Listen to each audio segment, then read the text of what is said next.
Por que tem esse aqui? I'm nervous. I'm nervous. Okay. I never had Então. Okay.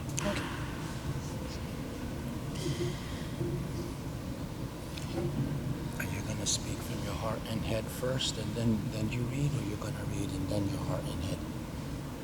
You do, I see.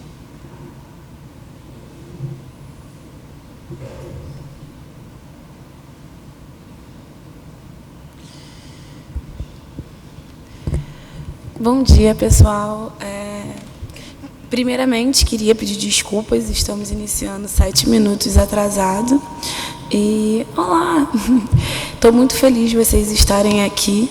Eu sei que hoje o Rio de Janeiro está chovendo bastante, então está bem difícil essa locomoção, mas o nosso evento está sendo todo gravado e ele vai ser posto no YouTube, infelizmente não ao vivo, por conta inclusive dessa situação, mas para a gente é um prazer muito grande ter vocês aqui e, de fato, de direito, não vamos perder a qualidade do evento, essa oportunidade de estar ouvindo o Jeffrey aqui no Brasil, pela primeira vez no Brasil. E antes mesmo de dar início, ou falar um pouquinho sobre o Jeffrey, ou falar um pouquinho sobre Elas Existem, eu queria muito agradecer o apoio, o suporte de todas as pessoas aqui do CCFJ, principalmente a doutora Simone, que antes de iniciar o seu recesso, pôde fazer essa correria de dar atenção para todas nós da Elas Existem. Sabemos que o trabalho das mulheres dentro do sistema, as mulheres dentro do sistema prisional são invisibilizadas constantemente. Então, ter parceiros como o CCJF e também a doutora Simone, toda essa equipe maravilhosa que se prontificou de estar com a gente, para a gente é sensacional. Então, gostaria de iniciar já pedindo uma salva de palmas para essa equipe e por todo esse apoio. Então, vou dar início, primeiro falando um pouquinho da Elas Existem. Antes de tudo, lembrar que vai acontecer a tradução simultânea. Então, quem ainda não pegou o seu fone, por favor, pegue lá na frente. A Elas Existem é uma organização aqui no estado do Rio de Janeiro, ou melhor, iniciou aqui no estado do Rio de Janeiro em 2016, pensando em dar visibilidade às mulheres dentro do sistema prisional. Essa visibilidade não só de estar trazendo a temática e discussão para as mulheres aqui fora, mas principalmente de estar trabalhando com elas dentro desse sistema. Eu não sei, e aí eu vou pedir ajuda das tradutoras, se eu paro de falar para ela traduzir ou se eu posso seguir. Posso seguir? Obrigada. Então, desde 2016, a gente vem questionando as mazelas do sistema prisional, dando apoio para essas mulheres, discutindo aqui fora com eventos como esse, com congressos, com palestras, com rodas de debate e também as atividades dentro do sistema prisional. Inicialmente, uma forma de empoderar e fortalecer essas mulheres lá dentro, logo depois de também profissionalizar e educar essas mulheres. Atualmente, a gente está trabalhando também quando elas saem, recebendo nas nossas salas, nas nossas sedes. Começamos, como eu disse para vocês, em 2016, aqui no Rio de Janeiro, mas em 2021 conseguimos abrir a nossa segunda sede no estado do Acre, em Cruzeiro do Sul, trabalhando também de forma online com Cuiabá e agora começando as atividades, capacitando a equipe que vai trabalhar em Porto Alegre e iniciando as ações em Salvador. Para esse ano, além de estar trabalhando aqui no Brasil, a gente está desenhando os projetos para o trabalho em Nova York, em Washington também. E por isso é de extrema importância a gente estar ouvindo as situações que ocorrem lá fora. Então, ouvi o Jeffrey hoje também para trazer como as prisões ilegais elas afligem não só o Brasil, mas como outras partes do mundo, faz com que a gente dê o pontapé inicial para as discussões do nosso congresso em maio. Então, desde já deixo aqui o convite para vocês, nosso congresso em Salvador, na segunda semana de maio, acho que, se não me engano, é 10, 11 e 12, estou meio que na dúvida, mas é na segunda semana de maio. Mas até lá também a gente vai ter pequenos encontros, como esse aqui no Rio de Janeiro. E aí já deixo o convite também para vocês, na próxima semana a gente tem aí também segunda-feira, terça-feira e quarta-feira um encontro aqui com mulheres sensacionais que atuam aqui no estado do Rio de Janeiro, mas também trazendo uma perspectiva nacional. No próximo mês, em fevereiro, a gente vai estar com o nosso colóquio lá em Salvador. Em março, o nosso colóquio vai estar em São Paulo e abril em Recife, para a gente conseguir chegar em Salvador em maio com informações não só do Rio de Janeiro, mas de diversos outros lugares. Como o nosso congresso é internacional, em maio também a gente vai ter a presença não só de pessoas dos Estados Unidos, mas de outros lugares como do México e de outros lugares também do Brasil, fazendo assim com que a gente sistematize as informações. No ano de 2014, foi sistematizado os primeiros dados sobre o sistema prisional feminino no Brasil. Essa publicação, o Infopen Feminino, ele foi lançado em 2015, com esses dados de 2014, trazendo um grande assombro para as pessoas, como o número de mulheres ele aumentou estrondosamente de 2000 a 2014. Esse número ele saltou de 5.600 mulheres para 42 mil mulheres. Então, isso é extremamente assustador. Então, a gente está falando sobre isso, é uma forma de também combater isso. Porque, assim como o racismo velado, a gente acaba fingindo que ele não existe para não lidar com ele, não falar da situação dessas mulheres, é também uma forma de não lutar e combater isso. Então, ter a presença de vocês hoje aqui é uma forma também de visibilizar essas mulheres dentro do sistema prisional. Infelizmente, hoje a gente não tem aqui nenhuma mulher na mesa para estar falando sobre isso, mas uma das questões muito importantes da Elas Existem é que elas próprias possam estar falando sobre as suas realidades, sobre as suas vivências e sobre toda a situação que passou. Hoje a gente vai ter o Jeffrey, e aí vou fazer essa apresentação dele. Vou estar lendo para vocês, porque acabei não conseguindo gravar tudo, é um pouquinho mais extensiva, mas vamos lá. Peço desculpas por estar lendo. Jeffrey Deskovic é um especialista em condenações injustas, reconhecido internacionalmente e fundador da Fundação Jeffrey Deskovic para a Justiça, que libertou 12 pessoas condenadas injustamente e aprovou 3 leis destinadas a prevenir condenações injustas, interrogatórios em vídeo, reforma da identificação e a expansão do banco de dados de DNA. A Fundação também tem um grupo de estudantes, Florida South College Chapter of the Deskovic Foundation. Jeffrey é membro do Conselho Consultivo do grupo da coalizão It Could Happen to You, que tem divisões em Nova York, Pensilvânia e Califórnia, nas quais Jeff é ativo. Ajudou também a aprovar 6 leis, incluindo em Nova York a primeira comissão de conduta do procurador do país, um conselho de supervisão independente para promotores e reforma da descoberta. Ele também atua no Conselho Consultivo Global de Justiça Restaurativa Internacional, aconselhando sobre condenações injustas e outras questões de justiça criminal. O corpo de trabalho de Jeff inclui fazer mais de 200 apresentações em todo o país e também de todo o país na América, Estados Unidos da América e também internacionalmente. Autor de mais de 200 artigos e publicado em 9 publicações em 9 revistas diferentes, participou de inúmeras entrevistas de televisão, rádio, mídia impressa e novas mídias, fazendo lobby com representantes eleitos e testemunhando em audiências legislativas.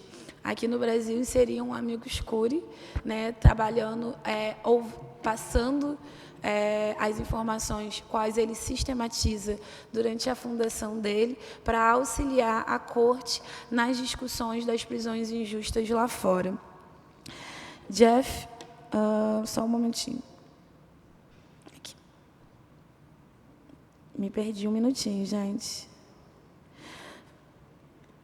Jeff foi 2 vezes co-professor da universidade sobre condenação injusta no Rockland Community College, certificado como instrutor nas academias de polícia de Nova Jersey. Jeffrey instruiu 12 policiais em breve para formar classes de cadetes da polícia sobre o tema da ética e das melhores práticas. Jeffrey atuou no grupo PELCS Policy Tax Form Reform, que emitiu recomendações por escritos para a reforma da polícia, bem como na equipe de transição para o novo Rockland Winchester, coescrevendo um memorando oferecendo orientação para a nova unidade de integridade de convicção. Jeffrey atuou como instrutor de educação jurídica contínua em 5 ocasiões diante de juízes em vários tópicos de condenações injustas, bem como ministrou instruções de educação jurídica continuada para 4 grupos de advogados intitulados Dicas para Advogados de Julgamento de um Homem Exonerado, na Faculdade de Direito. Jeff também forneceu instrução de educação jurídica continuada para advogados civis, cobrindo uma estrutura para avaliar alegações de inocência e avaliar a viabilidade de exoneração. Trabalhando em colaboração com os nova-iorquinos Augustine T. Dowd Penalty, Jeff desempenhou um papel importante em evitar esforços para restabelecer a pena de morte em Nova York em 2007 e fez parte de um esforço que aboliu legislativamente a pena de morte em Connecticut com a Connecticut Network Against the Pena de Morte. A Fundação e Jeffrey usam sua plataforma pública para dar voz, para visibilizar voz a outras questões importantes de justiça criminal quando as oportunidades se apresentam. Essa fundação foi a única organização de inocência que pesou sobre a questão da reforma de liberdade condicional na audiência legislativa do Estado de Nova York em 2013, quando Jeffrey testemunhou em nome da organização. Ele escreveu extensivamente sobre a reforma prisional, como educação universitária para prisioneiros, reforma da liberdade condicional e reinserção social de prisioneiros. No documentário curto sobre a sua vida, intitulado Conviction, disponível no Amazon Prime, Jeff discute a reforma da prisão, os idosos na prisão, libertação compassiva, reforma da liberdade condicional, assistência médica e educação universitária para prisioneiros, exigindo que a sociedade faça melhor.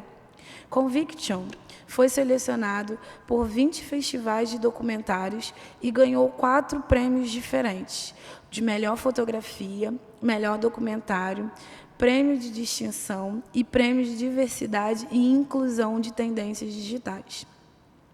Jeffrey também falou sobre confinamento solitário, encarceramento em massa e banir a caixa. Jeff também foi produtor executivo do filme The Survivors Guide to Prison. Jeffrey é bacharel em Ciências do Comportamento pelo Mercy College, que lhe deu uma bolsa de estudos, e mestre pelo John Jay College of Criminal Justice, com sua tese escrita sobre as causas da condenação injusta e as mudanças necessárias para resolvê-la. Em maio de 2019, ele se formou em Direito pela Elizabeth Hope School of Law de Pace University, em busca de seu sonho de exonerar outras pessoas como advogado. Recentemente, ele libertou seu primeiro cliente como advogado, André Brown, depois de ter sido preso injustamente por 23 anos por tentativa de homicídio. Acho que tem mais coisas para falar sobre o Jeffrey, mas acho que ele está aqui para poder falar sobre isso. Então, eu vou deixar ele estar contando um pouquinho sobre essa experiência e, principalmente, o que fez ele entrar e adentrar nessas discussões. E o que eu acho mais fundamental é que ele não desiste. Muitas das pessoas que acabam vivenciando o cárcere, tudo que elas querem fazer quando saem do cárcere é não pensar mais no cárcere. Mas, diferentemente, o Jeffrey vem vivendo esses últimos 16 anos, trabalhando na perspectiva de ajudar outras pessoas e utilizar a sua história também para mudar outras realidades. Então, eu vou deixar ele falar um pouquinho do que motivou e como ele está fazendo isso agora. Então, Jeffrey Deskovic.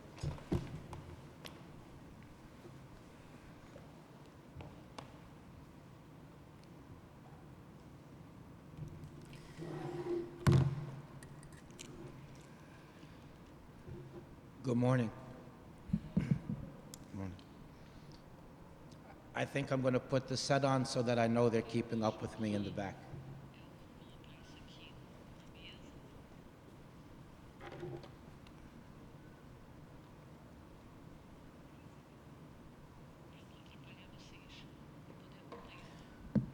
It's amazing to be here in Rio de Janeiro, speaking with all of you here in such a beautiful, beautiful courtroom, the federal courtroom building.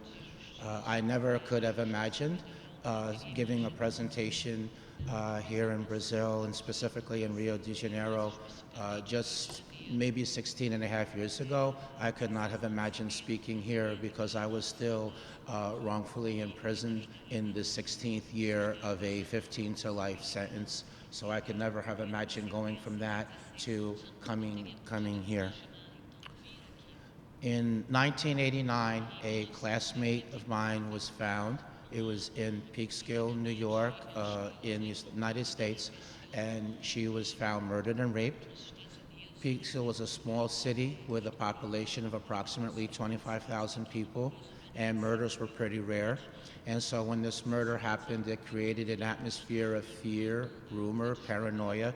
Parents were concerned with their own safety as well as the safety of their children. In high school, I was quiet. I was to myself. I didn't participate in a lot of organized sports. And I was kind of on the fringes of the society in the high school. And so I stood out to them. And so I'm sorry, I'm going to speak slower. I'm sorry. So I didn't quite fit in. In the course of the police investigation, the police spoke to many students from the high school, and some of them told the police that they might want to speak to me because I didn't fit in, and this is what initially attracted the police to me. Another factor is that I was a sensitive teenager, and this was my first brush with death, and it had an emotional reaction to me. And so to the police, it seemed strange that I would be very upset about the murder of somebody that I barely knew. And so they interpreted that as being a sign of guilt, like I was sorry for what I had done. A reinforcing factor was that the Peekskill police got a psychological profile from the New York City Police Department, which claimed to have the psychological characteristics of what the actual perpetrator looked like and what he would be like, his characteristics. And I had the misfortune of matching those characteristics. And so it was a type of reinforcing factor. And so for the next 6 weeks, the police played this cat and mouse game with me, in which half the time they would talk to me like I was a suspect, and when they would push too hard and I would become afraid and I would want to get away from them, they changed it, and this theme of Jeff as this junior detective helper was developed. They would say things to me like, the police won't talk free, the kids will not speak freely to us, but they will to you. Let us know if you hear anything. Stop in from time to time. They would ask me opinion questions and then congratulate me that my opinion was correct. They made me feel important. Before I was a teenager, the career that I dreamed of having when I grew up was to be a police officer. And so this unexpected early opportunity to do this quasi-police work, along with my age, 16, was how they were able to pull the wool over my eyes, how they were able to trick me into thinking that I really was helping them, instead of that I was the subject of their investigation. I came from a single-parent household. My father was never involved in my life in any way. I never met him. And so that intersected with one of the police tactics, which was to play good cop and bad cop. In time, I began to look to the officer who was pretending to be my friend as a father figure. Eventually, they got me to agree to take a lie detector test. They told me that they had some new information about the crime and they wanted to share it with me, and that would allow me to be more helpful to them. But first, I had to pass this lie detector test.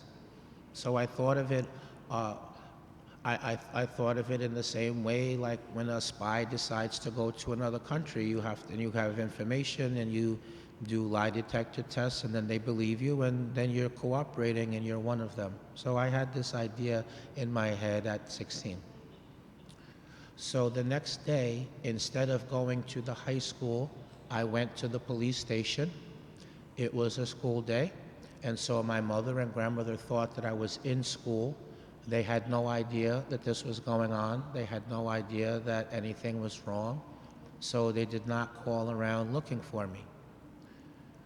I thought the test was going to happen at the Peekskill headquarters, but instead they drove me to another town called Brewster.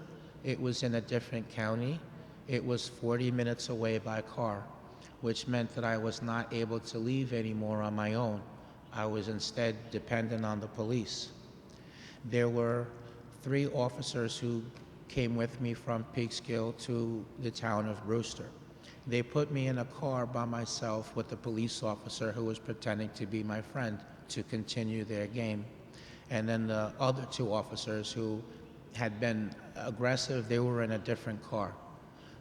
So eventually when we got there, I met the polygraphist. He was actually a Putnam County Sheriff's investigator, but he was dressed like a civilian. He had on a suit. I had no idea that he was a police officer, and he never read me my rights. He gave me a 4-page brochure which explained how the polygraph worked, but it had a lot of big words in it that I didn't understand. But then I figured that since I'm there to help the police, what does it matter? Let's just get on with it. From there, they put me in a small room, and he gave me many cups of coffee. It's clear now that the purpose of the coffee was to get me nervous. And then he attached the wires to my body, and then he launched his interrogation. So he raised his voice at me. He invaded my personal space. He kept asking me the same questions over and over again. As each hour passed, my fear increased in proportion to the time. He kept that up for 6.5 to 7 hours. Towards the end of the interrogation, he said to me, "What do you mean you didn't do it? You just told me through the polygraph exam that you did.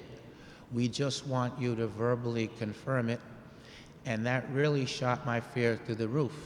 And at that point, the officer who had been pretending to be my friend, he came in the room and told me that the other officers were going to harm me.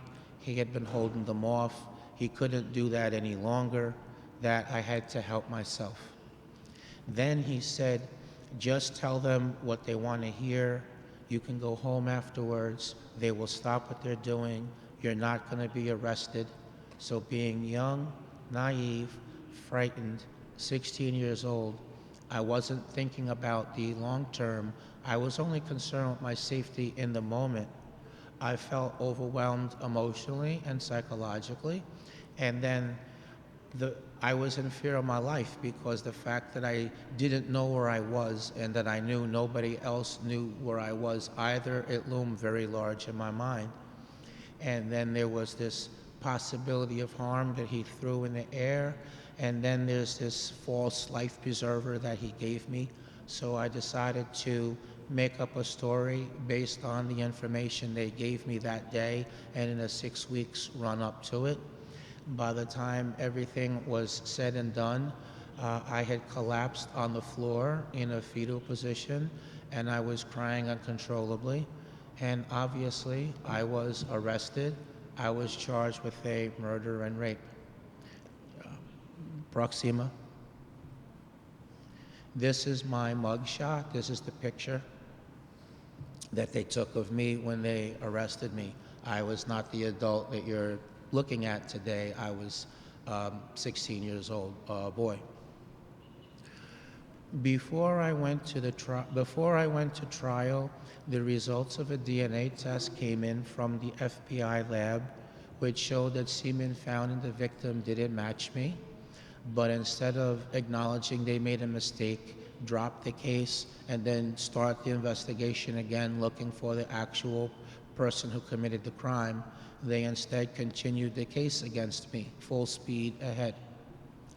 In order to counter the DNA evidence, the prosecutor got the medical examiner to commit fraud, to commit perjury. When an autopsy is done, there is audio and written notes which are taken as they examine the body.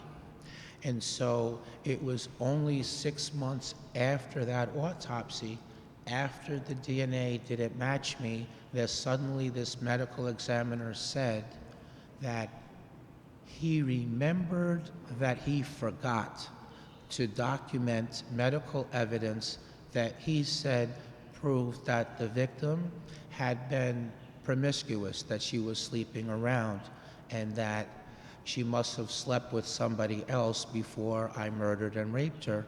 And that was his explanation for why the DNA did not match me, and yet I was still guilty. He took his lie to another level and mentioned another teenager in the high school that he said must have slept with the victim. But he never tried to prove that claim. He never asked this other youth for a DNA sample to do the test. He didn't even call him as a witness. He just made the unsupported argument to the jury. He got away with that because of two things. First of all, the victim's family was not coming to court, and they had no idea of the terrible things that were being said about her in the courtroom in the furtherance of trying to have me found guilty for a crime I didn't commit. And secondly, the public defender that I had essentially did not defend me. Here are the ways that he failed me. He never spoke to my alibi. I was actually playing wiffle ball with a friend when the crime happened. He never spoke to him. He never called him as a witness.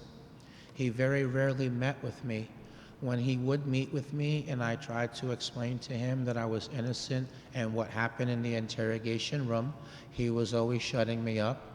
One time he told me he didn't care if I was guilty or innocent. He never explained to the jury the significance of the DNA not matching me. He never used that to argue that it proved that the confession was coerced and false. He should have never represented me because of a conflict of interest, because this other youth that the prosecutor was falsely saying had slept with the victim was another member of the same public defender office, and specifically was the supervisor who was supposed to be coaching him on my case. And so that conflict prevented the defense from calling him as a witness. It prevented the defense from asking him to give a DNA sample to explode the lie of the consensual sex.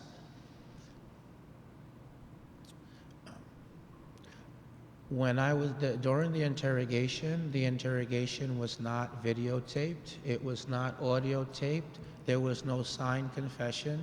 It was only the police officer's word for it. And as a result of that, when they came to court, they left the threat and the false promise, the illegal things that they did to me, they left that out of their testimony. When you defend a case as a lawyer when there is a false confession, you have to answer that confession. You have to explain that confession. You have to disprove that confession in as many ways as you can, and then you bring it together in your closing argument. But he didn't do any of that. Sometimes he told the jury that the confession never happened. Other times he told the jury it happened, but it was coerced. But still others, he told them that it was false. So by taking an approach of just throwing things against the wall and hoping that something stuck, he had to have been standing there in front of the jury with no credibility at all, coming across as somebody willing to say anything. That was all terrible for me in my defense.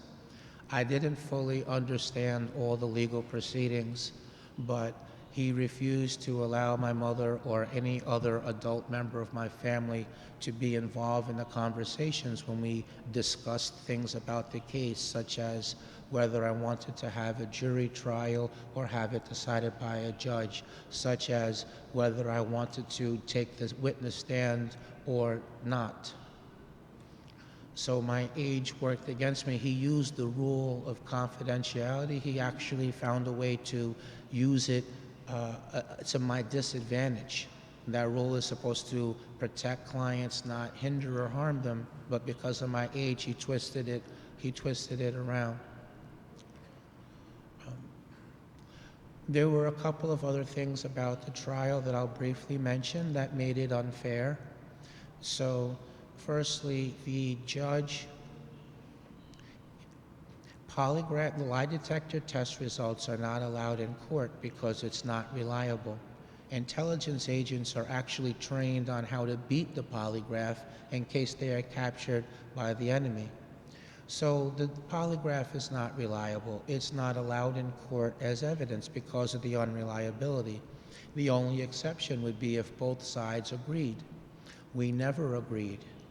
But the judge came up with a backdoor rule. He made his own exception.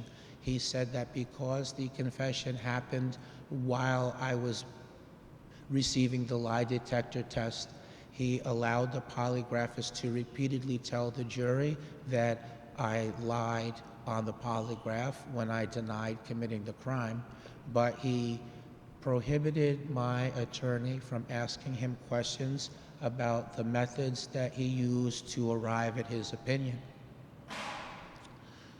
Another thing is that the victim's clothes, including the bra, they were entered as evidence.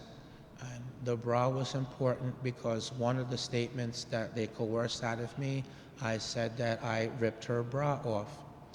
So the jury asked to see the bra, and it was important. We thought that they were thinking the way that we wanted them to think. There are some bras that the way that they are made, you cannot rip it off of a body. And so we were hoping that they would, in asking to see the bra, we were hoping that they would realize that that's not the kind of bra that could be ripped off, and therefore they could conclude that the confession must be false.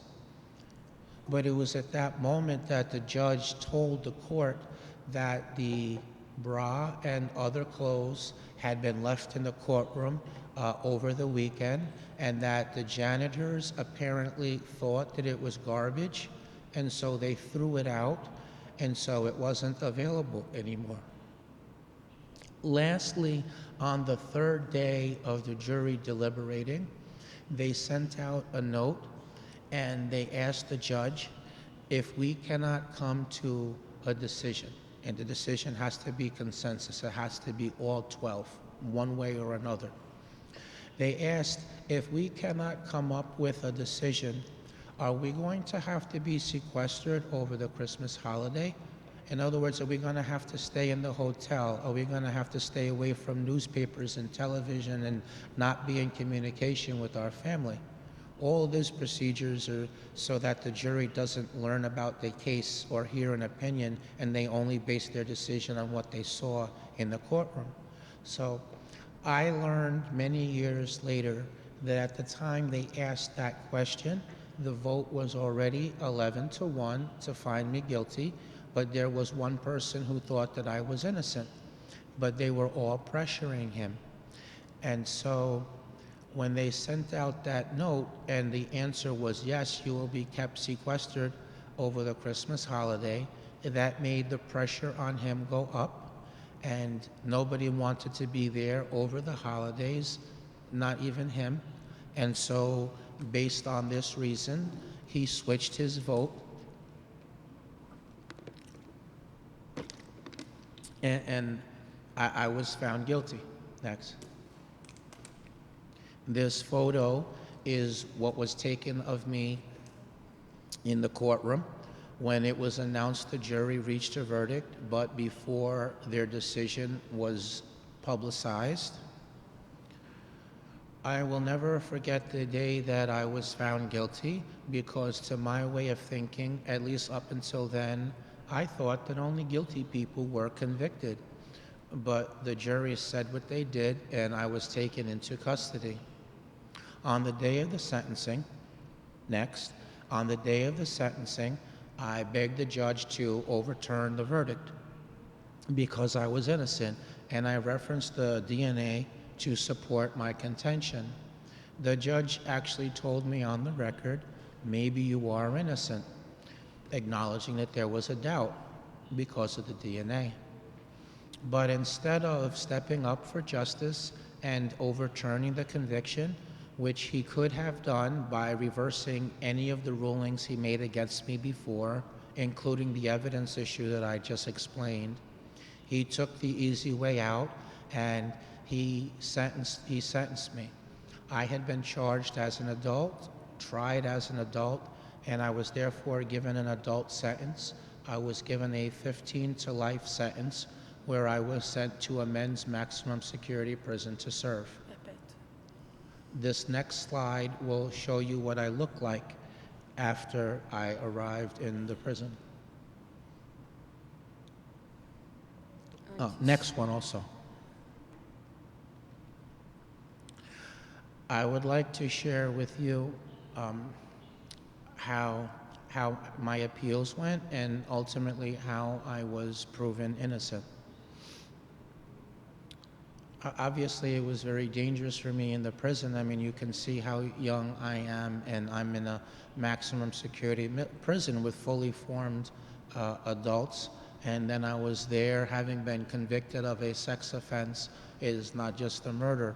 And there is a vigilante mentality towards people convicted of sex offenses in the prison.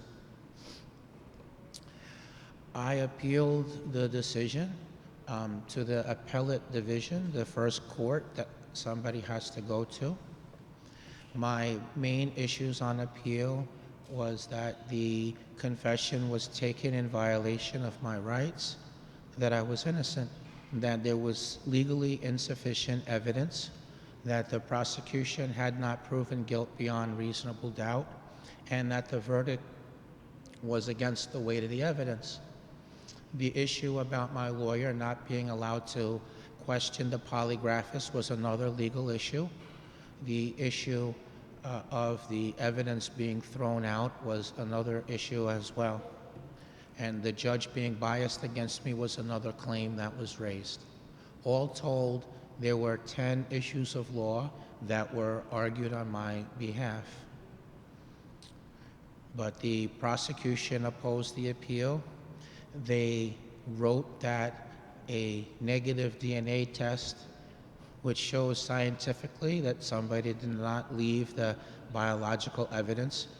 They argued that the DNA evidence is no insulation to a guilty verdict, and they opposed all of my claims. The appellate court found nothing wrong with the way I've been questioned. Now, I know they didn't know about the threat and false promise because there was no recording. The cops lied about that, and my lawyer did not allow me to take the stand. But even without the threat, even without the false promise, there was still plenty of red flags, questionable things that could cause people to question the confession and see that it still was taken in violation of my rights. But the appellate court said that I was free to come and go as I wanted, and so that the statements were voluntary, and so they rejected that claim. They wrote that there was overwhelming evidence of guilt, which is a statement I still don't understand because the DNA didn't match me. The only evidence they had was this confession taken under very questionable circumstances, and the only way the two pieces of evidence go together is to conclude that the confession is coerced. That's what the DNA shows. Then they got rid of all of the rest of my issues in one sentence. They wrote that they had looked at my remaining contentions and found them either to be without merit or else not preserved for review, and they were going to decline to review them. They ruled against me 5-0, and it was all downhill after that. They denied my re-argument motion in one word: denied. I tried to go to the highest court in New York State, the Court of Appeals. The procedure is you have to get permission to appeal to them, and only if they say yes, then you're allowed to fully argue your issues. But the Court of Appeals wrote that there was no merit in law to justify reviewing my case, and so they were declining to review it. I went to federal court.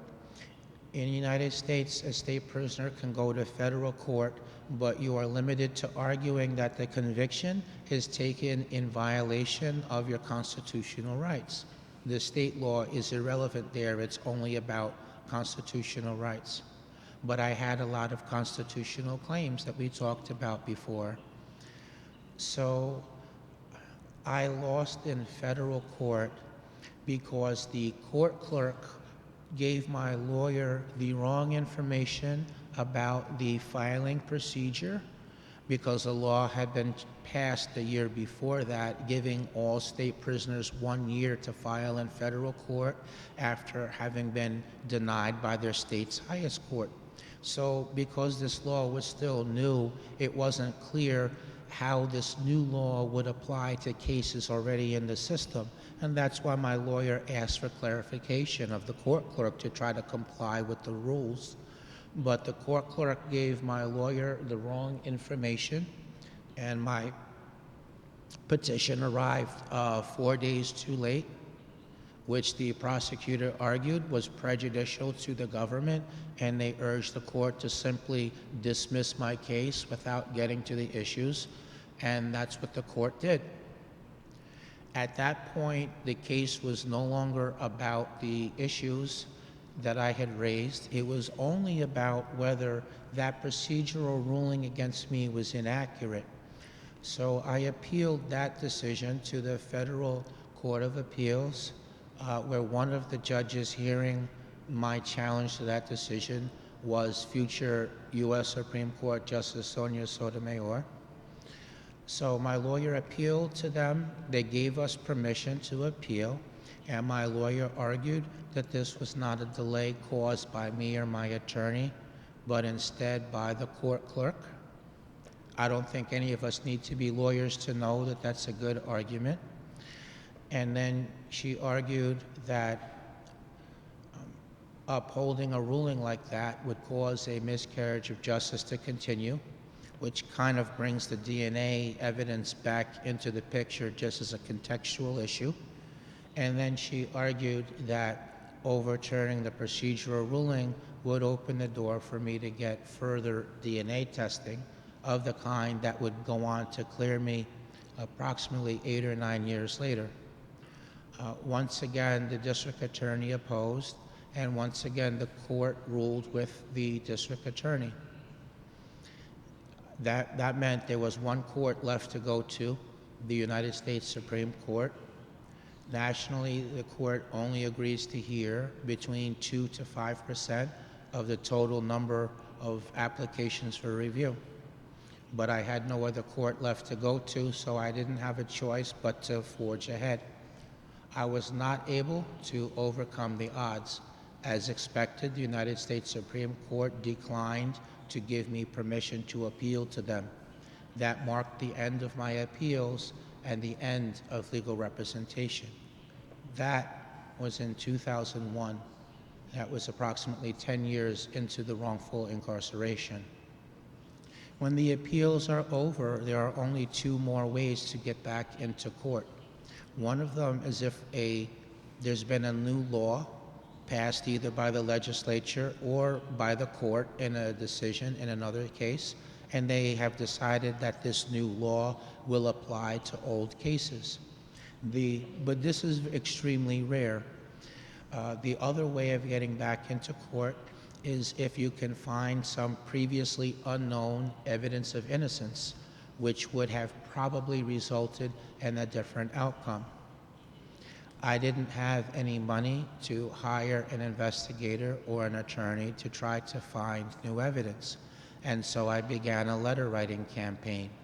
I wrote anyone and everyone I could possibly think of who could help me, either directly or indirectly. I wrote lawyers, law firms, nonprofit organizations, churches, faith-based organizations. Maybe somebody who attended that house of worship was a lawyer and they could be persuaded to take my case. Or maybe they would be willing to raise the money for me so I could hire the legal professionals that I needed, except that I never heard back from any of them. But if I could come up with a line of reasoning how somebody could help me with something, and that could set in motion a chain of events that ultimately culminated into my getting the legal help that I needed, I wrote the letter and I explained how they could help. I did that for 4 years, but I rarely heard back from anybody. Eventually, one of the letters that I wrote, which I sent to a publishing company, sending it in care of them so that they could send it to a book author. I came across the author's name because she had written a book about her memoirs from when she had served as a warden in a men's maximum security prison. And I thought that her walk of life would have put her in touch with somebody that could help me, either that she knew already, or maybe she might meet somebody in the future that could help me, and I wanted her to know my story and to remember me and to make the suggestion. So that was my thinking in writing her. But somebody at the publishing company instead sent the letter to an investigator, and she wrote me right away, and when I sent her the lab paperwork showing the DNA didn't match me, she was convinced of my innocence right away. She never had heard of the case before where the DNA didn't match somebody and yet they were still found guilty. But she told me that she lived too far away from New York for her to directly work on the case, but that she would instead be willing to help me with the networking. She would try to connect me to somebody who would be able to do the direct investigative and legal work. And so she helped me for about a year. She tried to get people to take my case, and she gave me suggestions. And one of her ideas proved to be the winning one. She told me that I should write the Innocence Project, a nonprofit organization in New York that worked nationally to free innocent people in cases where DNA could demonstrate innocence. But the case selection criteria that the Innocence Project had was that they wanted there to be DNA evidence, but they wanted there to be no prior test results. So when I originally wrote them in 1992-93, in the first 2-3 years of my wrongful imprisonment, after considering my case for a year, they told me no, because the DNA had already been tested. So they wouldn't be able to test it again and then present the information to the court as newly discovered evidence, because it wouldn't be new. What changed was that the DNA database had been created. So the investigator told me that since with the invention of the DNA database, the prior denial by them was irrelevant, that I should just write them again. She lobbied them to take my case. She got other respected legal professionals to also write letters to them, urging them to take the case. And then I also got lucky, because there was an intake worker who was not an attorney who worked there. And when the lawyer again did not want to take the case because the DNA already excluded me, the worker came up with a new theory how the DNA could be tested again and still be something new, and she presented it again to them, and they again said no. But then she came a third time, this time with an idea that I had suggested about using this DNA data bank. And so they agreed to take my case based on this, even though it was a long shot. So getting their legal representation was the first key out of 3. The second key was that the district attorney, who had fought all of my appeals and blocked me from getting further DNA testing, she left office. I have heard from many people who know her, but not heard from her directly, but it's my understanding that this district attorney did not like the district attorney before her. They knew each other when they were both prosecutors in the office. And this old district attorney was in the middle of a campaign running for New York State Attorney General. And it's my understanding that since they didn't like each other, she was hoping that the DNA would exclude me and that this information, my case, would be reversed, and that it would be a lot of publicity in the middle of her campaign for Attorney General, and so it could help her to lose the race. So that was getting the DNA testing is the second key. And the third key is we got lucky that the actual perpetrator's DNA was in the database. It was only there because, left free while I was doing time for his crime, he killed a second victim just 3.5 years later. He killed another woman. The first victim was the teenage girl, and now the second victim was a grown woman who was a teacher and who had 2 children. On September 20th, 2006, the conviction was overturned and I was released. Next slide. I reported back to court on November 2nd, 2006, when all of the charges against me were dismissed on actual innocence grounds. In terms of the people in the photograph, to my left is my lawyer in the gray suit, Barry Scheck. That's my uncle's head in the middle. It's my mother standing next to me, and that's my lawyer, Nina Morrison, who is the primary lawyer on my case. Next slide. This is first picture. This is a picture of my hugging my mother for the first time as a free person in 16 years. I would like to share with you a little bit about my reintegration. It is very hard to put your life back together again after being through a traumatic experience like that, particularly one that lasted for 16 years. Next slide. When I was released, I had the psychological after effects of my experience. I had post-traumatic stress disorder. I had related symptoms. I felt like I was processing things at a slower speed. I felt like I had been frozen in time. I had been released when I was 32, but I felt like I was 17 because that was the age that I was when I was last free. I had a fear when I would see police officers. It was awkward when I would meet with my extended family and my immediate family because I very rarely had visitors. My mother was the only one consistently came to see me, but then in the last 5 or 6 years, I used to see her once every 6 months because I think the long trip got old and things got a little bit difficult financially. She had some problems with her back and her feet, and it made the 4.5 hour trip from the house to the prison very difficult. So I saw her less and less, once every 6 months in the last 6 years. My brother came to see me 3 times in 16 years, not at all in the last decade. And my grandmother passed away while I was wrongfully imprisoned. And I had a few sets of aunts and uncles.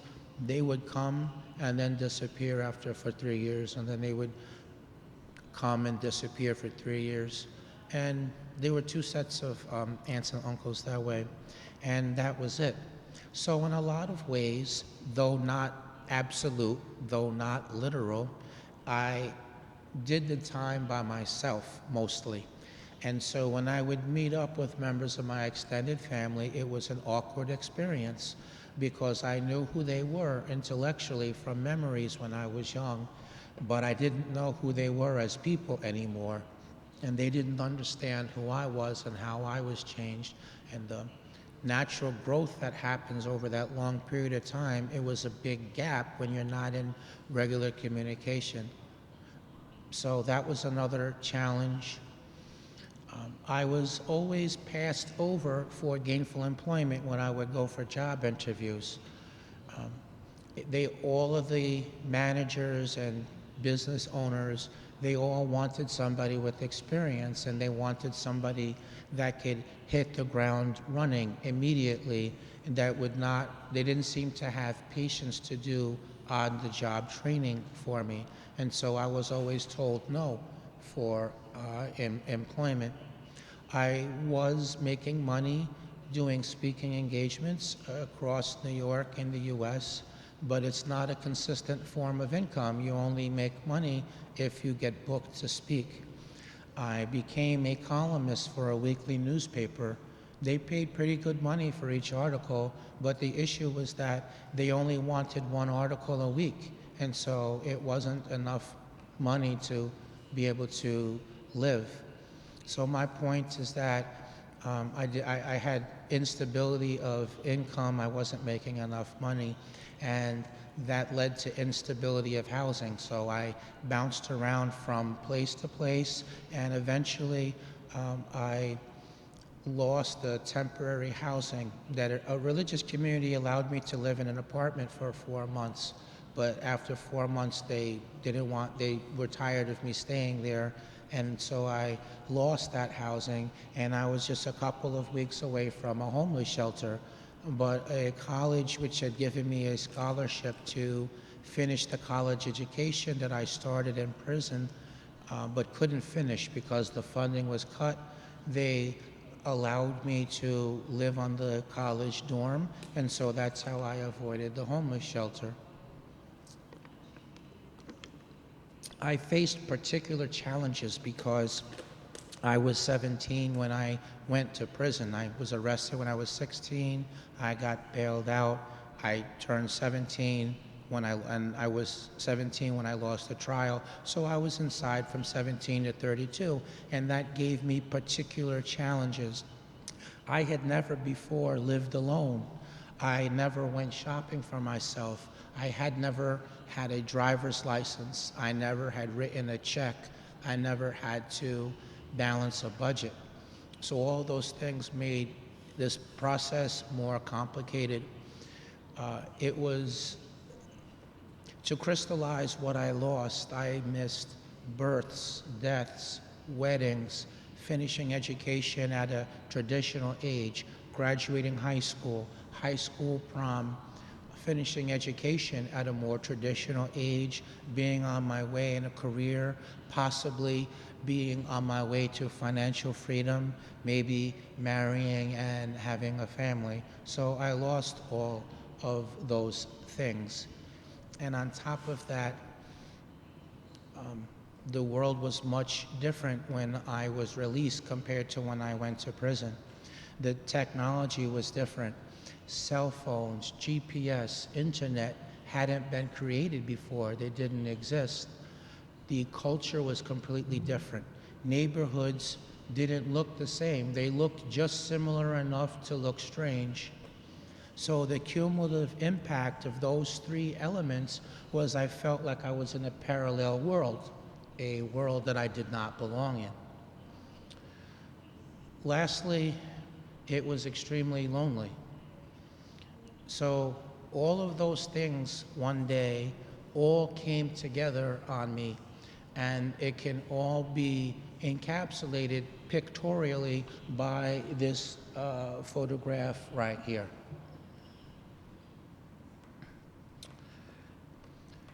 While all of my difficulties were happening, I also had some good things going on that I tried to do while undergoing this difficulty.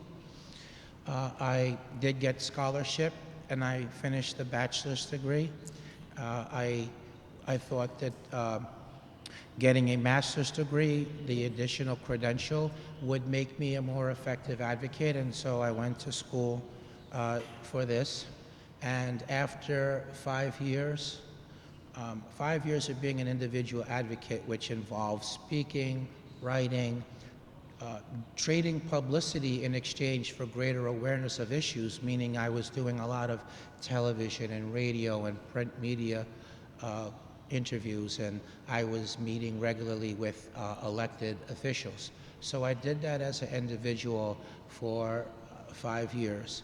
And then finally, I received some financial compensation through the court, and I used some of the money to start the Jeffrey Deskovic Foundation for Justice, which has its mission of freeing wrongfully convicted people and pursuing policy changes aimed at preventing wrongful conviction.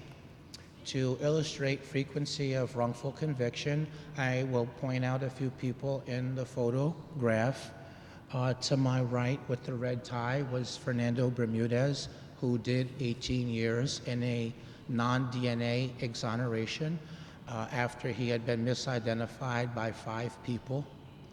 The person to my left with the bald head, Jabbar Collins, who did 16 years before he was exonerated in a non-DNA case where he proved that the prosecution had withheld a lot of information about deals that witnesses received in exchange for testimony. And you might recognize right next to him in the corner Raymond Santana from the exonerated 5 case, where the boys were initially known as a Central Park 5 case, and now known as the exonerated 5. So that illustrates the frequency of the wrongful conviction. So far we have been able to free 12 wrongfully convicted people. Next slide. Next. First person was William Lopez, a Puerto Rican man who did 23.5 years in prison for a double murder, a shotgun murder in Brooklyn section of New York. He had legal team, had been with him for 9 years, and then we came in the case in the last year, collaborating with us, and we helped to get additional evidence. So kind of like a building was built and it was missing a section, and we supplied this, and he was exonerated. The initial description of Mr. Lopez was 6'2", 6'3", dark-skinned Panamanians, and you can see he is 5'7", light-skinned Puerto Rican. And the weight estimation of the perpetrators was 100 pounds more than what he weighed. Next slide. Next person to my left with the red tie, William Hawley, who did 8 years and 4 months in an arson case that actually was an electrical fire.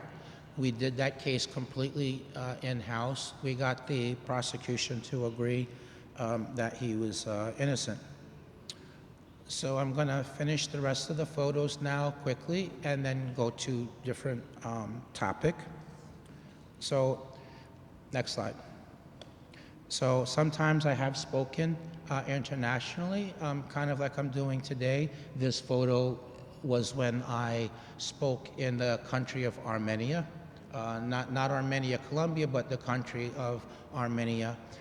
It was such a big thing when I spoke, which is why all the media came, because it was a relatively new democracy, approximately 30 or 40 years old, and the government did not believe that there was anything such as a wrongful conviction, definitely not a false confession, and hence all of the attention that was bringing. So I worked with advocates on the ground over there.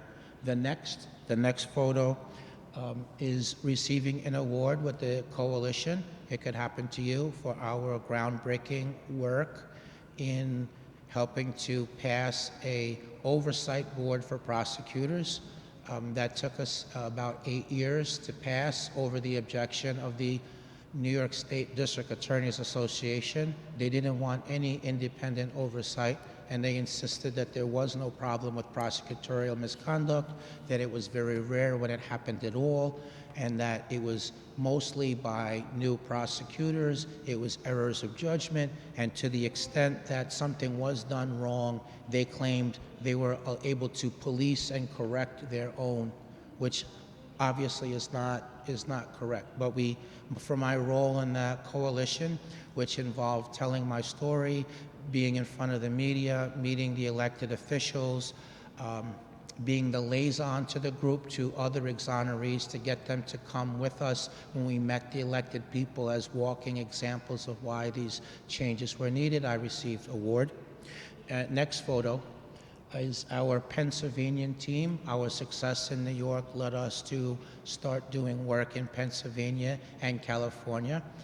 We only do cases in New York, but the policy part is New York, California, and here Pennsylvania.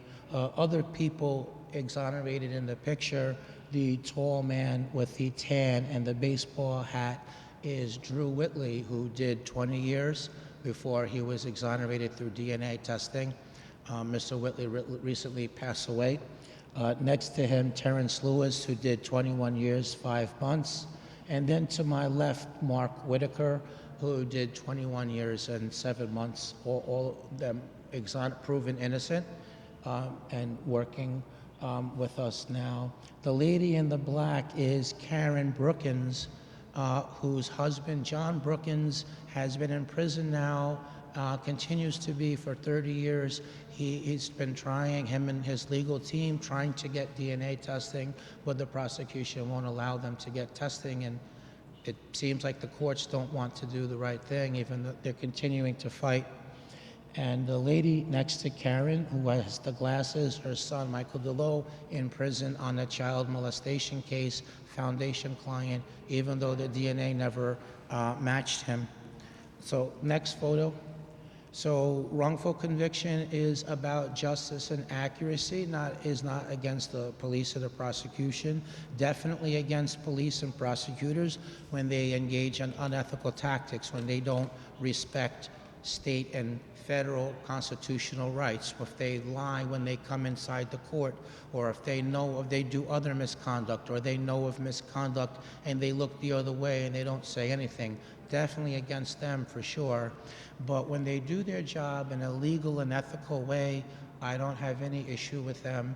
And I have gotten a lot of cooperation in law enforcement circles. Last 8 years, twice a year, I have given help co-teach the ethics class to the new police cadets. And this was a picture with the class after the presentation.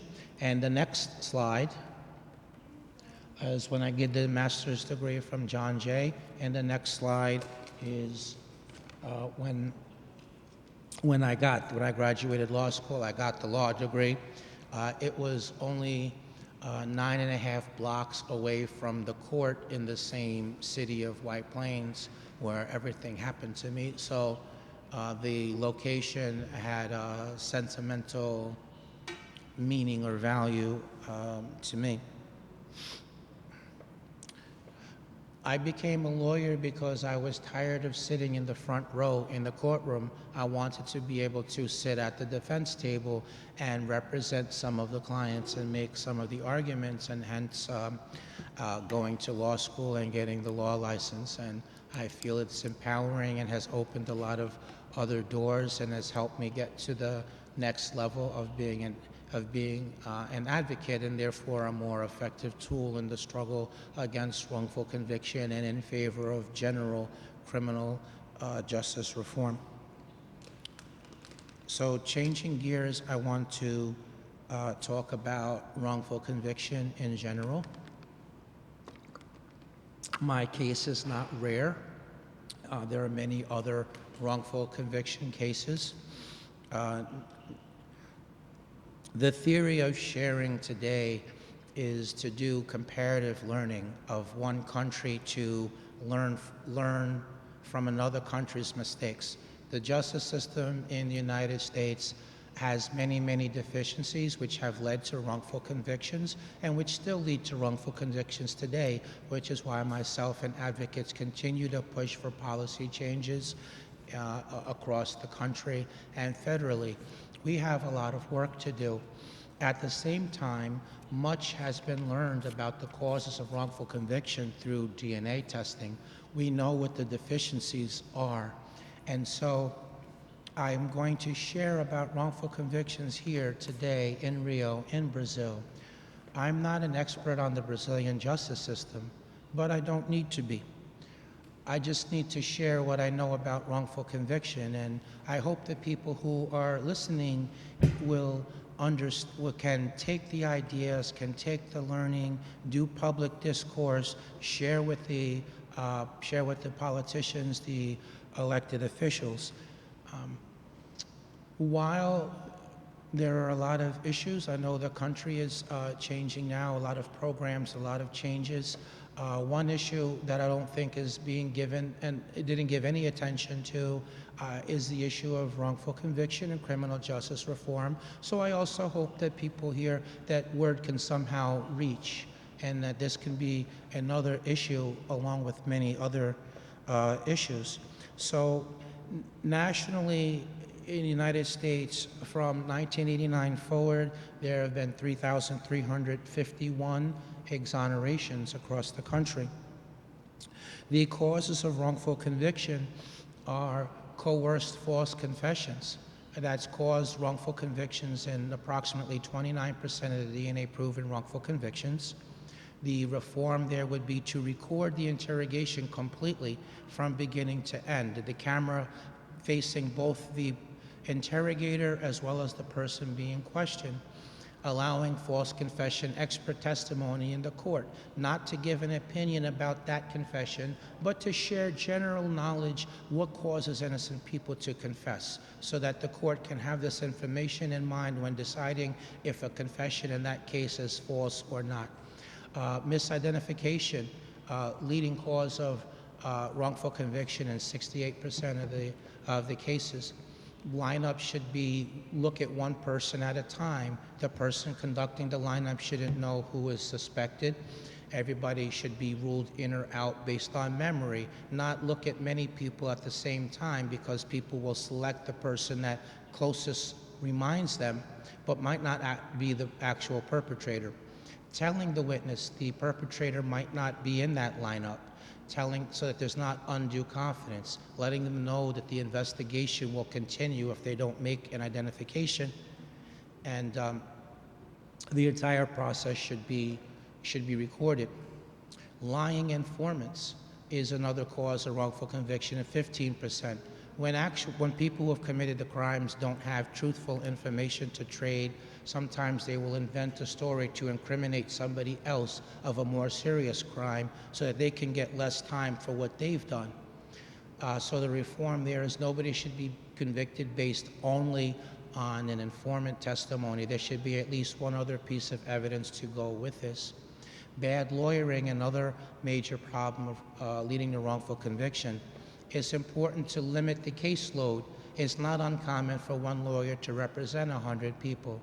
But if you've taken a college class, if you imagine taking 20 classes at the same time, what kind of performance would you get? How would your grade be?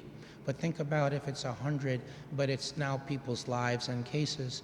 So limiting the caseload, making sure that there is even manpower and finances given to defense attorneys is important, and having one statewide system so there could be oversight and quality control.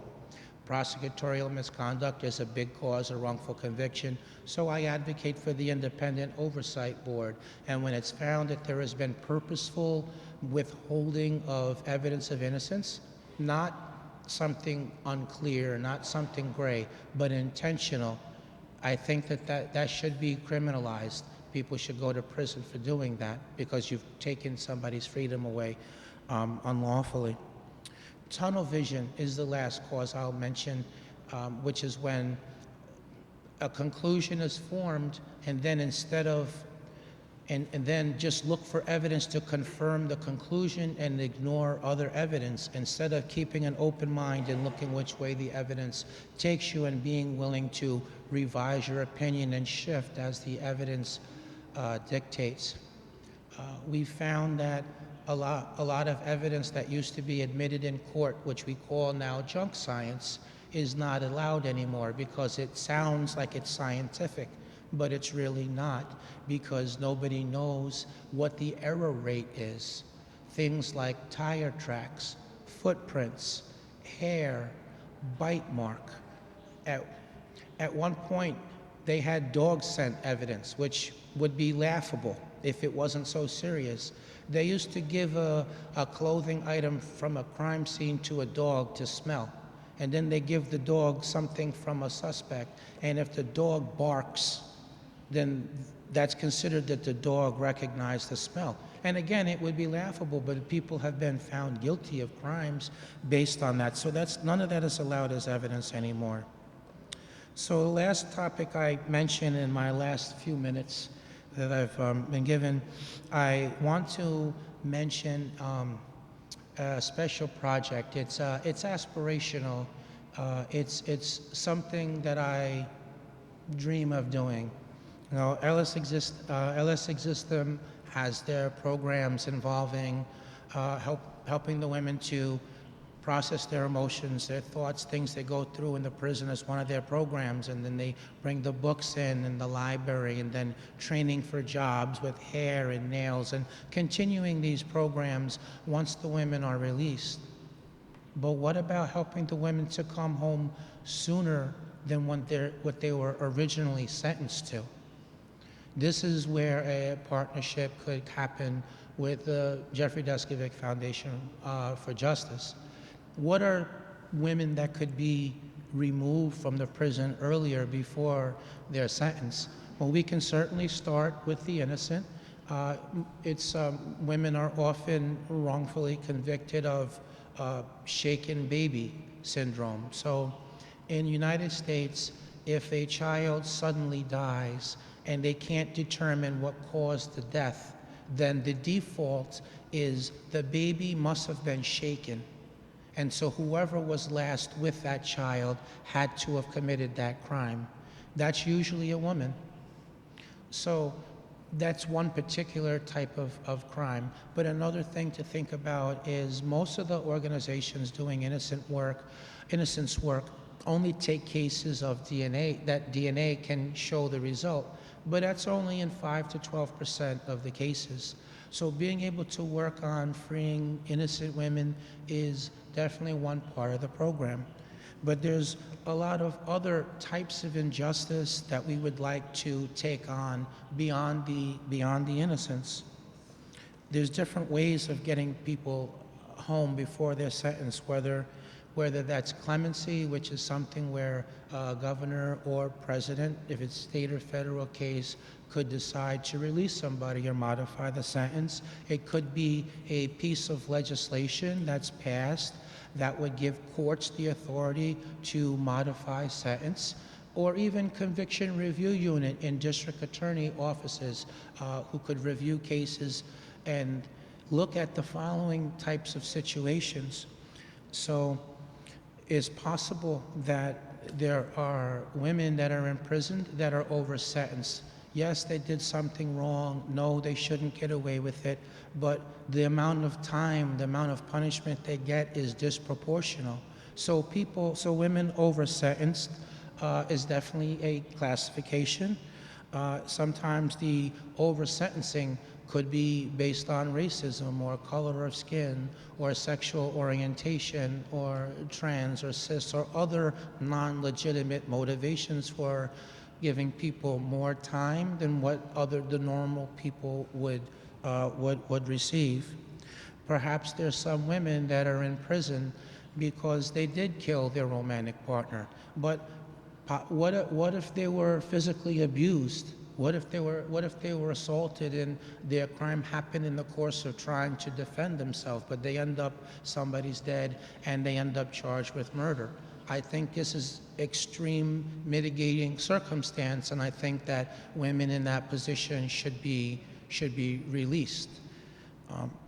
I think that crimes that happen when women are young, when they're girls, the mind matures, and the decisions that somebody 16, 17, 18 years old does is different than somebody 25 years old. You're not as mature, you're more spontaneous, more susceptible to peer pressure, bad suggestions, not thinking ahead.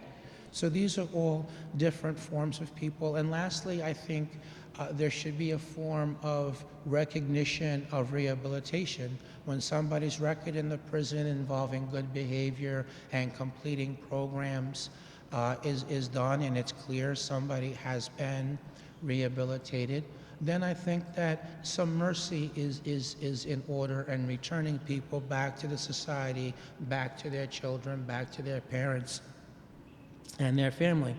But this would be something that could take place when we receive the public support to do this. I would love to have a chapter of the foundation here in Brazil doing this groundbreaking work. Of course, some aspect of the work, of course, it would apply to men, but the main thing being the women continuing in the spirit of the Elas Existem. We would love to be involved in policy changes involving the conditions in the prison, the sanitary items, but I'm not expert on the other aspects. Carol is, but I know that she wants me to stop right now so we can do the question. So I won't go into that, but if someone has a question in the audience about what are some of the prison conditions for women that need to be fixed, you could certainly ask that question and Carol would be happy to answer. But for now, I must go. Thank you very much for listening to me. I will show the last slide here. One of my crazy dreams is, imagine for a second if there were 25,000 people every month who were willing to give $3, $5, or whatever other amount, price of a cup of coffee or less. Who would actually feel that in their pocket? But if we had this number of people or more that were willing to sign up on our website to be recurring monthly donors, not one time, but every month, that would give us a really big budget. We could hire additional lawyers, investigators, paralegals, other essential personnel, so we could get more innocent people home. We could do more policy work. And I can pledge that donors that from Brazil, money would go to an account specifically for the project here, in addition to anything else we could receive through any of the in any of the other creative ways that Carol has of persuading donors and financiers to support the wonderful work. Anything from the country would be specifically for the project here. And hey, thank you for listening.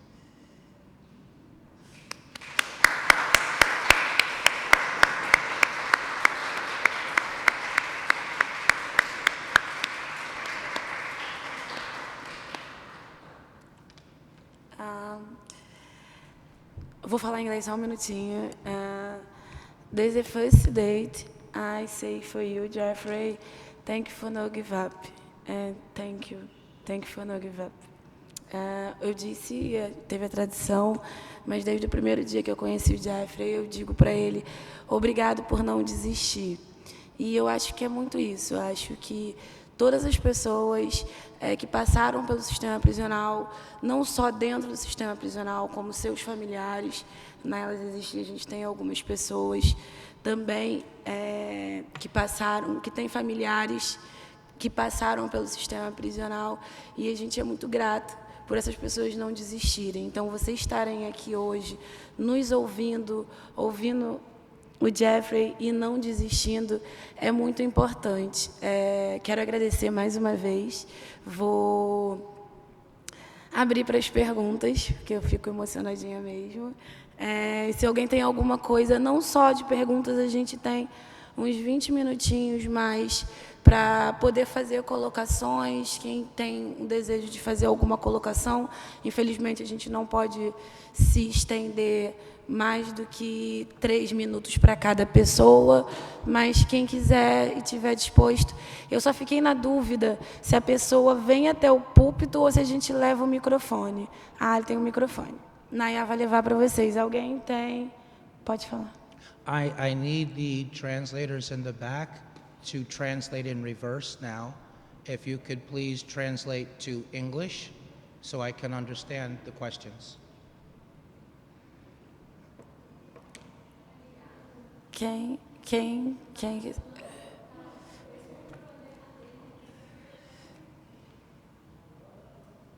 Alô? Now I can hear you. Thank you. Primeiro, muito obrigado, Jeffrey, pela apresentação. Me deixa um pouco... Não sei se eu acho que a gente entende, né, como advogado, e que vive essas ilegalidades, que acompanha as prisões nesses últimos 20 anos. Eu, como advogada já há quase 18, entendo muito bem as lutas que nós vivemos nesses tribunais, tanto no seu país quanto no nosso. E muito me surpreende, né, porque os erros são muito próximos e os problemas também. E a gente acha que não, né? Aqui no Brasil, eu vou fazer um paralelo para que você possa também um dia a gente discutir em outros momentos, mas um paralelo. As prisões ilegais no Brasil hoje são pautadas pelo reconhecimento facial, que é considerado também uma prova ilegal. Esse reconhecimento facial tem levado mais de 70% de jovens entre 18 e 25 anos à cadeia, e quase todos, 95% deles, homens jovens negros e periféricos. Essa marca também vai às mulheres. E a gente estava falando no começo do nosso colóquio que nós tínhamos um boom, né, de 2000 a 2014, e a gente teve outro boom feminino, né?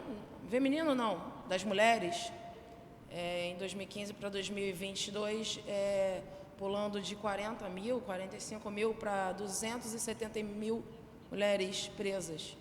E a grande maioria por reconhecimento facial, vinculados ao crime de tráfico.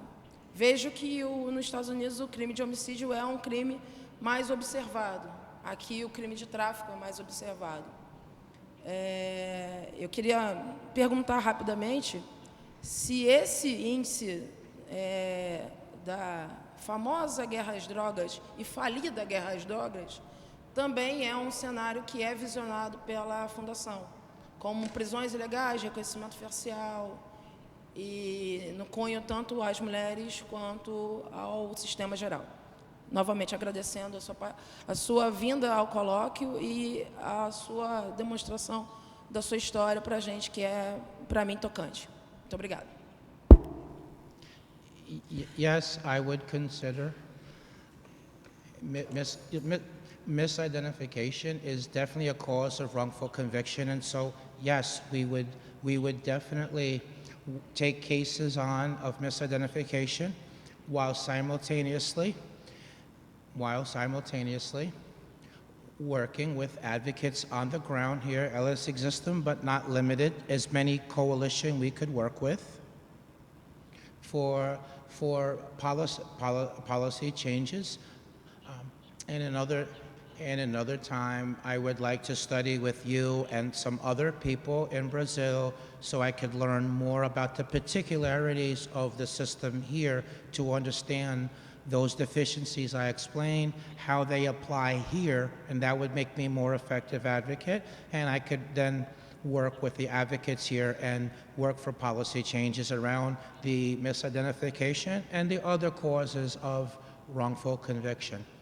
Because as wonderful as it is to free innocent people from prison, it's even better to prevent the wrongful convictions in the first place.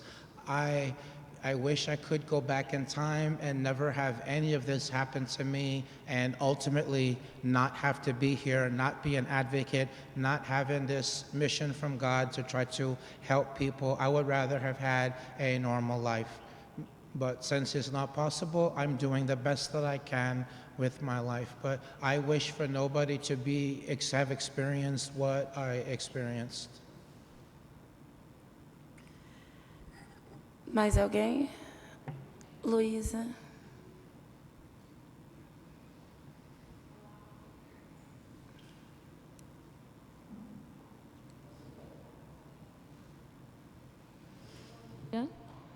Jeffrey, agradeço você ter dado essa palestra para a gente.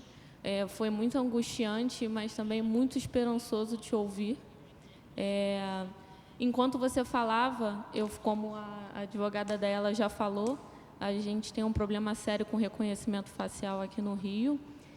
E eu lembrei de quando eu tomo café da tarde com os meus pais e está sempre passando no nosso jornal local da TV pessoas presas ilegalmente, que as famílias têm que correr atrás para pegar a câmera de que a pessoa estava na rua e não estava no local do crime. E isso acontece toda hora aqui no Rio de Janeiro, a gente sempre vê essa situação. E eu fico me perguntando, eu fiz direito também, e na faculdade a gente não vê, apesar das pessoas gostarem muito de criminal, né, sempre tem os amantes de criminal, a gente não vê as pessoas falando do sistema carcerário em si. Falam do sistema penal, mas a gente não vê, a gente vê nas doutrinas, né, os garantistas, mas a gente não vê um ativismo, né, as pessoas militantes querendo mudar o sistema. E eu queria te perguntar se nos Estados Unidos foi uma realidade sua também, enquanto estudante de Direito na faculdade. E se essa mudança, se, por exemplo, ONGs, garantistas como a Elas, como a sua fundação, tivessem presentes na faculdade, ou então junto a órgãos como o Ministério Público, também juntos aos magistrados, poderia mudar essa visão? Short answer is yes. I'll repeat one more time. The short answer is yes. And the foundation likes to work in coalition with other organizations. Trying to take an approach of going it alone is not very effective. It's better to work together in coalition, and there's strength in numbers, and everybody working together is more effective. For example, in New York, Pennsylvania, California, we have organizations throughout each state that we work with. So myself and another colleague, we start the conversations with the electeds, And then right after that, we have a representative of the other organizations speak. And there is no office we can walk into where we don't have somebody in the coalition that lives in that district. So whoever of our partners, and we ask the organizations to send one representative from their organization to walk with us in the meetings. And for example, if we were meeting with an elected official whose area was in where Carol lived, for example, she would be the first person we have to speak to them right after we explain the issue a little bit, and the next thing she would speak. And she just needs to say, hey, I support what they're saying. I live in your district. I support this measure. And I vote. And the people that I'm friends with and that I work with, we vote. We want this to be a top priority of you. And we're going to be watching if you can help us with this, if you're going to introduce bill, if you're going to vote for bill, if you're going to co-sponsor it, or if you're going to not. Right. So that's how we do it. That person gets featured in that meeting, and then we quickly go across the room, and people just mention their name and where they're from. So we show our strength that we are statewide. So that same model where we've been able to get 6 laws passed in New York in that coalition, and we would bring to here. We like to work that way. So there is the big movement in the United States working together in coalition. It's kind of more fashionable now. And the key is that in the coalition, though it's not necessary that the people focus specifically on wrongful conviction, for example. The coalition is made up of all of the organizations involved in justice reform, no matter the issue, prison reform, college and prison, parole, doesn't matter. If it's justice reform, please come work with us. We're going to focus only on one issue to the most. Continue your particular issue on your own. We support you. We give you memo of support. But in terms of us working together, just 1 or 2 things we're working on. So coalition made up of justice reform organizations, people exonerated like me, people falsely accused but acquitted, friends and family of people who allege they are innocent, organizations made up of formerly incarcerated people, individual advocates, and then we accept non-traditional partners too. For example, we take labor, unions, steam fitters, hotel and restaurant. Then we give place to just everyday concerned citizens who want a change. So we put our umbrella very, very, very, very, very big. Everybody, there's a lot of space for all of us, and this is the better approach instead of just one organization trying to push.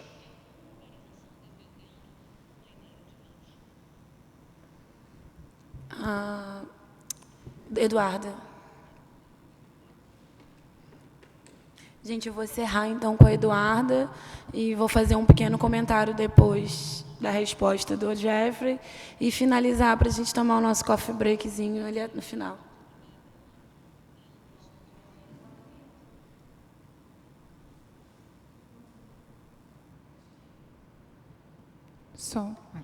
Bom dia a todos. Eu vou perguntar diretamente para o Jeffrey em inglês. Thank you, Jeffrey, for being here. Congratulations for history is wonderful.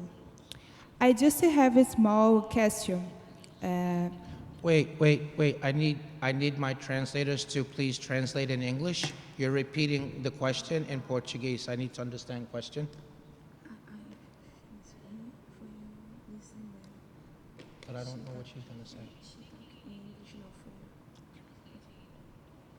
Okay. Thank you, Jeffrey, for being here. Congratulations. Your story is wonderful. I just have a mail's question. Why you're beginning to figure in a prison? Your question is why I can't forget the people in prison? That's the question? Yes. Yes. Because I cannot forget what I experienced personally and inhumane things that I saw. Things like abuse from the guards to the prisoners, the prisoner against prisoner, the violence, which it seemed that the administration seemed to really make no effort at all to try to stop, from the terrible medical care where the doctors were not very good. They usually could not make a living on the street practicing medicine. So from the medical care to even situations where prisoners are determined by medical staff to be terminally ill, and so a process for them, they could apply to be released early, to spend whatever little bit of time they have left with their friends and family and a normal environment and die with some dignity, and how the process of that, they used to take such a long time that by the time a decision was made, sometimes the people already pass away,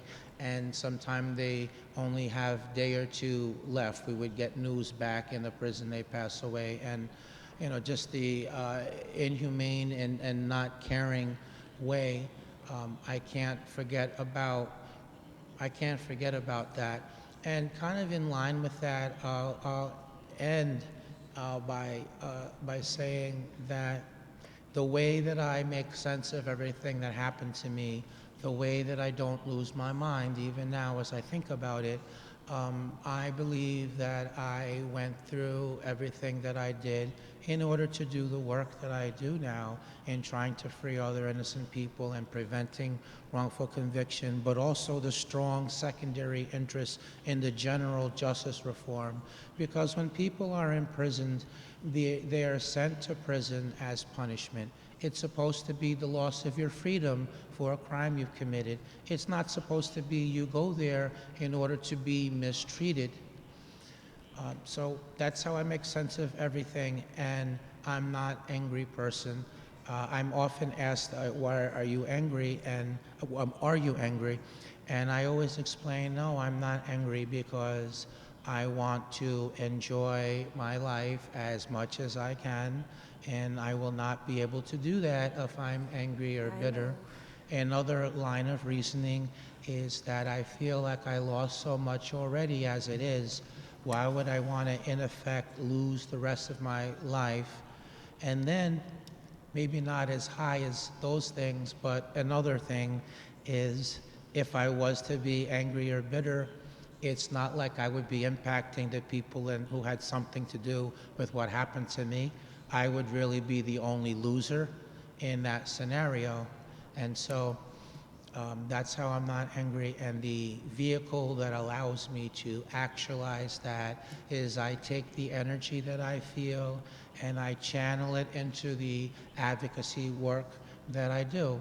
And it's healing, it's cathartic, it's therapeutic, it gives meaning to my life. It allows me to make my suffering count for something.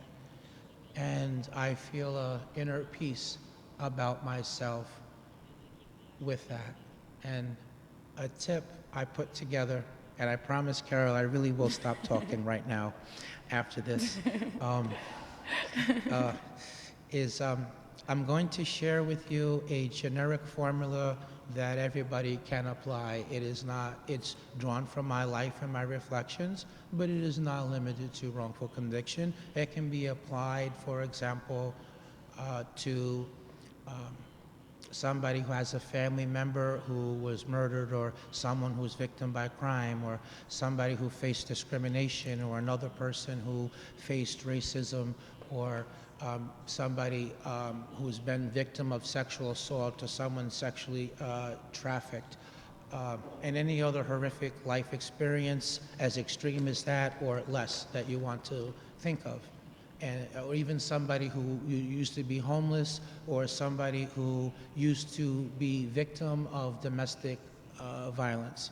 Because I've seen people from all of these situations who are like me, but in their field. So that formula is this. Have a goal. Have a realistic plan. You should be able to look at your plan 3 or 4 different ways and say to yourself, yes, I could see how this plan might work. Because who wants to carry out a plan if you don't think it can work? Be flexible. Remember that the goal is the goal. The plan is not the goal.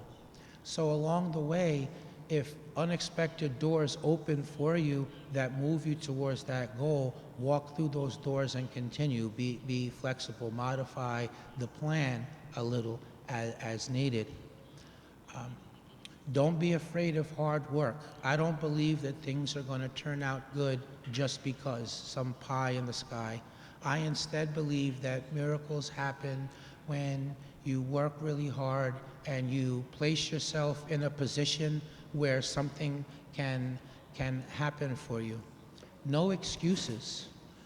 There are no reasons why you can't accomplish. Maybe there are reasons why something is more difficult, but not a reason why you can't accomplish it. And lastly, never give up. When I can't go on anymore, whether when in prison, whether trying to get to law school or other difficult things, when I can't continue, when I can't, I say to myself, I think this is the key moment right now. I think that this is where I was about to have a breakthrough, but because I quit, it's not going to happen. So even though I can't continue anymore, I'm going to do it anyway, just to see what happens on the other side. And if you do that, you can accomplish your dreams, your goals, overcome the difficulties. And once you cross that bridge and you've made it, reach back for the other people in the same position you were, and you help them across, and you can receive the same healing and blessings that come with that.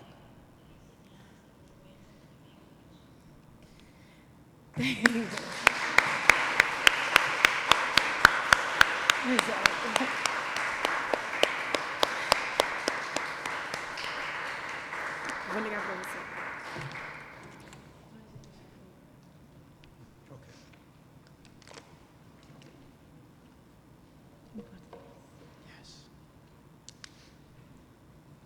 Desculpa.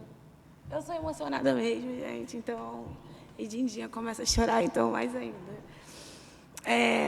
Obrigada a todo mundo que está aqui hoje. Para mim, conhecer o Jeffrey deu um significado ainda maior para Elas Existem, porque a gente faz o que a gente faz, a gente acompanha quem a gente acompanha, mas vivenciar tão de perto e ouvir questões onde a gente sabe o que essas pessoas passam lá dentro. A gente ajuda essas pessoas quando saem, mas a vida dessas pessoas continua. E as dificuldades, elas continuam. Mesmo a gente ajudando, mesmo a gente ouvindo, mesmo a gente tentando ajudar essas pessoas a esquecerem, essas dores, elas permanecem e as dificuldades permanecem ainda mais. Então, te conhecer, Jeffrey, e ver essa força, essa inspiração para que a gente faça o que a gente faça, é muito importante. Para Elas Existem. E vou parar de chorar e vou tentar só o que eu anotei aqui para finalizar. Mas, durante anos, você escreveu para organizações, para lugares, pedindo ajuda. Então, isso também traz com que a gente tenha esse peso de ouvir, de fato, de direito as pessoas. O quanto é importante que organizações como a nossa organização, como o CCJF, como todo mundo que está aqui hoje, parar o seu momento para ouvir, para discutir, para se dedicar e para acreditar, faz a revolução. Desde pequenininha eu tenho o sonho de mudar o mundo, falo isso desde sempre. E eu sempre dizia em casa com a Dindinha que mesmo se eu mudasse o mundo de uma pessoa, você já está mudando. Porque quando você ajuda uma pessoa, essa uma pessoa ajuda mais uma, e aí você vai aumentando cada vez mais esse círculo. Então, eu sou muito grata por vocês estarem aqui, eu sou muito grata por você estar aqui. Obrigada por ter vindo para o Brasil, obrigada por não ter desistido lá atrás. e agora, e nas dificuldades. Muito obrigada. E eu acho que é isso, gente. Obrigada mais uma vez. Bom dia. É isso.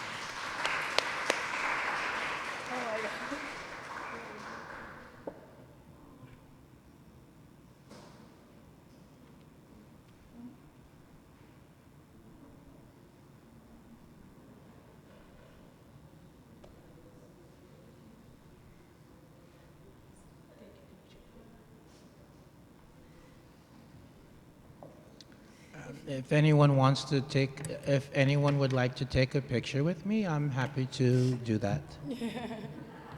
Sim, ela...